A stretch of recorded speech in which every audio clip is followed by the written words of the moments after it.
नमस्ते दोस्तों, मैं मौर्य वर्षा आपके अपने YouTube चैनल पर स्वागत करती हूँ। आज हम जायसी का परिचय देखने वाले हैं। ठीक है, तो चलिए शुरू करते हैं। इनका जन्म संवत 1557 में हुआ है और ईस्वी में 1492 ईस्वी में हुआ है। जायस ग्राम, जिला रायबरेली, उत्तर प्रदेश में। ठीक है, बचपन का नाम मलिक शेख मुंसफी और मोहम्मद नाम से ये प्रसिद्ध थे या जाने जाते थे। मलिक पैतृक उपाधि दी थी इनको। पूरा नाम मलिक मोहम्मद जायसी इनका रहा है। मृत्यु जो ईस्वी में है 1542। माता पिता मलिक शेख ममरेज अथवा मलिक राजे अशरफ, ये इनके पिता का नाम है। माता का नाम मुझे मिला नहीं है, अगर आपको मिलता है तो मुझे कमेंट करके ज़रूर बताना है। वंश नवाब, जाति शेख, काल इनका भक्ति काल, जो सूफी काव्य धारा के ये प्रमुख कवि है। उपाधि जो इनको मलिक पैतृक यानी खिलजी वंश के शासन काल में ये नवाबों को दी जाने वाली उपाधि है या दी जाती थी। ठीक है, इनका व्यक्तित्व देखिए, कहा जाता है कि बचपन में इनको चेचक की जो बीमारी हुई थी और चेचक के प्रकोप से इनकी बाईं आंख और कान जो चेतना विहीन हो गए थे और उनका शरीर भी कुछ कुबड़ा सा हो गया था, चेहरा कुरूप हो गया था। यानी इनका पूरा शरीर जो सृष्टि है वह थोड़ी अलग हो गई थी और यह उनके बीमारी के कारण हुआ था, चेचक के। सूफी संप्रदाय से ये रहे हैं। इनकी भाषा अवधी रही है। गुरु जो इनके हैं निज़ामुद्दीन औलिया की जो शिष्य परंपरा में ये जायसी आते हैं। इन्होंने सूफी पीर शेख मुहुदी यानी मुहीउद्दीन से दीक्षा ली थी।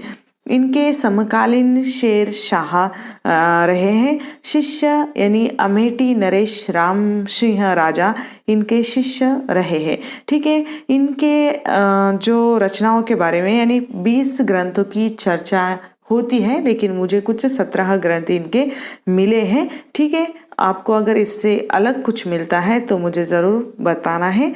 पहला जो है 1525 या 30 के लगभग इसका कार्यकाल है, जो मसाला नामा इनकी रचना है। और दूसरी है 1525 से 30 तक इसका कार्यकाल रहा है, जो कहरनामा। उसके बाद 1530 आखिरी कलाम, जो कयामत का वर्णन इस रचना में किया हुआ है।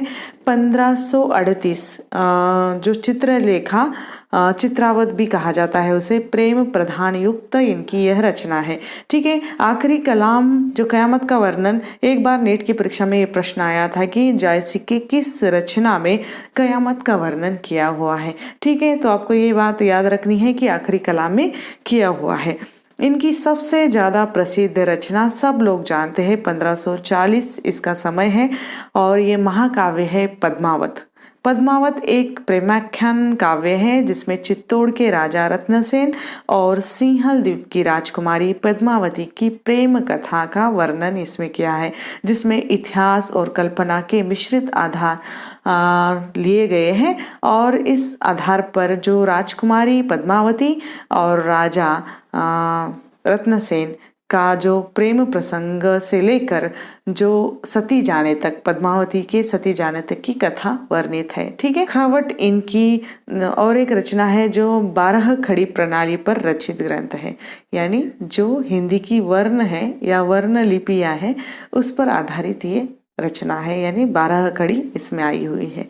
ठीक है, सखरावत, उसके बाद चंपावत, इतरावत, मटकावत, खुरवानामा, मोराईनामा, मुखहरा नाम और मुखरानामा, पोस्तीनामा, होलीनामा, नैनावत, जो रामचंद्र शुक्ल के अनुसार यह इनकी रचना है।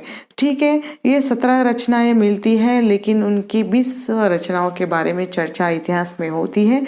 इनके बारे में विशेष है कि जायसी की ख्याति का प्रमुख ग्रंथ, जैसे मैंने कहा कि प्रसिद्धि का जो आधार उनका पद्मावत ही रहा है और सबसे प्रचलित प्रसिद्ध पद्मावत यह ग्रंथ है। तो यहाँ पर हम रुकते हैं, जल्द मिलेंगे एक नए कवि के साथ, एक नए विषय के साथ।